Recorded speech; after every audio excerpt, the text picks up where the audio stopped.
ராம் ராம். வாழ்க வளமுடன். Voice of காஞ்சி நேயர் அனைவருக்கும் இனிய மாலை வணக்கம். மறுபடிக்கும் கிடைச்ச பரம்பரை சொத்து, அதை பற்றி தான் பெரியவா அனுபவத்தில் பார்க்க போகிறோம். மகாராஷ்டிரா மாநிலம் சதாரால ஸ்ரீ பெரியவா முகாம். 30 வயசு பக்தர் ஒருத்தர் பெரியவாளை பார்க்க வரார். கலங்கிய கண்களோட பேச தொடங்குறார்.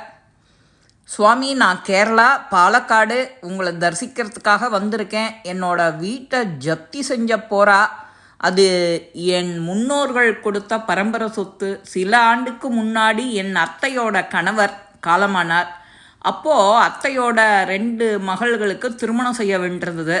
அதனால் என்னோட தந்தை வீட்டை அடமானம் வச்சு 10,000 ரூபாய் வாங்கினார். அதில் திருமணத்தை நடத்தினார். பின்னாடி என் தந்தையால் அந்த வீட்டை மீட்கவே முடியல. இப்போது அப்பா அத்தை 2 பேரும் காலமாயிட்டா. கடன் தொகை வட்டியோடு சேர்த்து 50,000 ஆயிடுத்து. என்னால் பணம் கொடுக்க முடியாததால் வீடு ஜப்திக்கு வந்துடுத்தோ. தங்களை தரிசித்தா ஏதாவது வழி பிறக்குமா அப்படிங்கிற நம்பிக்கையோடு இங்கே வந்திருக்கேன்.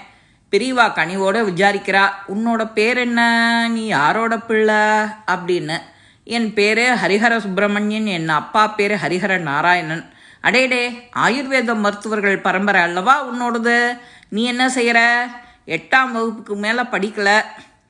கல்யாணமாகி குழந்தை இருக்குது. ரைஸ் மில்லில் குமாஸ்தாவாக இருக்கேன். சொற்ப வருமானம்தான். வீட்டை மீட்க வழி தெரியல. நவராத்திரி சமயத்தில் வீட்டை அடகு வச்சதாலோ என்னமோ மகாலட்சுமி வீட்டை தொடச்சிட்டு போயிட்டா. கொலு வைக்கிறத கூட நிறுத்திட்டேன். லக்ஷ்மி உன்னை விட்டு போயிட்டதா சொல்லாத. ஆதிசங்கரோட கனகதாரா சோஸ்திரம் படி நவராத்திரியின் போது கொலு வச்சு தேவியை வழிபடு, வழி பிறக்கும் அப்படிங்கிறா பெரியவா. நம்பிக்கையோட பாலக்காடு திரும்புகிறார் அந்த இளைஞர். அந்த ஆண்டு கொலு அடுக்க பரணியில் பொம்மை பெட்டியை இறக்கின்ற போது மூதாதையர் பாதுகாத்த ஆயுர்வேத சுவடிகள் இருக்கிறதெல்லாம் பார்க்குறார். மறுபடி சதாரா போகிறார். ஸ்ரீ பெரியவா கிட்ட அந்த சுவடிகளெல்லாம் சமர்ப்பிக்கிறார். அப்போ தான் ஒரு ஆச்சரியம். அந்த சுவடிகளை தேடின்று ஒரு ஆராய்ச்சியாளர் பெரியவாளை பார்க்க வரார். சுவடிகளை பார்வையிட்டு மகிழ்ச்சி, 50,000 ரூபாய் இப்போது நான் கொடுத்து அதை வாங்கிக்கிறேன் அப்படிங்கிறார். அந்த பாலக்காட்டு இளைஞர்கிட்ட இந்த பணத்தை கொடுத்து பரம்பரை வீட்டை மீட்கிற வழியை பாரு, உன்னோட பிரச்சனை தீர்ந்துருக்கும்னு நினைக்கிறேன் அப்படின்னு கேட்டபோது அந்த பக்தரோட கண்களில் அப்படி கண்ணீர் வழியிறது. பக்தனின் வீட்டோட மகாலட்சுமி தங்கிட்டா. அதுதானே நிஜம். நாமளும் லக்ஷ்மி நம்மளை விட்டு போயிட்டா, நமக்கு நிறையா கடன் வந்துடுத்தோம் அப்படின்னு அங்கலாய்ப்போம். நீங்கள் அங்கலாய்க்கிறதெல்லாம் தெரியறது. ஆனால் அதோட தாத்பரியம் அது இல்லை.